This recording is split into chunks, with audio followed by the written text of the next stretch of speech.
სოხუმის სახელმწიფო უნივერსიტეტსა და აფხაზეთის სავაჭრო სამრეწველო პალატას შორის ურთიერთთანამშრომლობის მემორანდუმი გაფორმდა.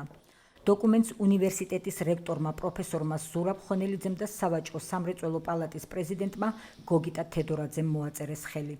მემორანდუმის მიზანია ორივე მხარისთვის მნიშვნელოვან და აქტუალურ საკითხებზე თანამშრომლობა, ერთობლივი შეხვედრების, სემინარების, კონფერენციების ორგანიზება, საერთო ინტერესების სფეროში შემავალი თემების კვლევა და სასწავლო საგანმანათლებლო პროექტების განხორციელება.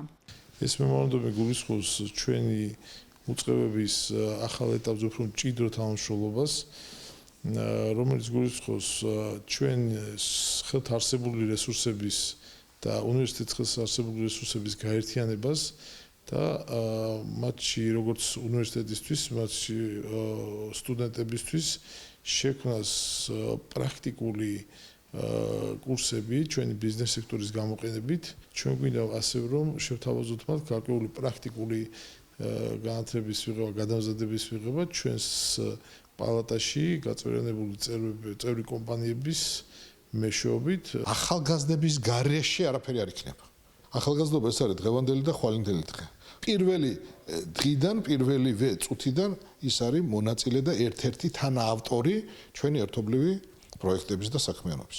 ამ პალატას აქვს სერიოზული მხარდაჭერა, აქვს რესურსი, აქვს გამოცდილება და აქვს ცოდნა. და რაც თავარი აქვს ხედვა, ჯანსაღი ხედვა, როგორ მოემსახუროს ქვეყნის ერთიანობას. ამისთვის პალატის ფუნქციიდან გამომდინარე, მისი მისიიდან გამომდინარე, ეს გზა არის ეკონომიკაზე გადის. შეხვედრაზე აღინიშნა, რომ მხარეთა მიერ ორგანიზებულ აქტუალურ პროექტებსა და პროგრამებში მოხდება პროფესორების, ტრენერების, მეწარმეებისა და მხარეთა სხვა ანალიტიკური წარმომადგენლების აქტიური ჩართვა, რაც ხელშეუწყობს ორივე უწყებაში არსებული რესურსების სრულად გამოყენებას.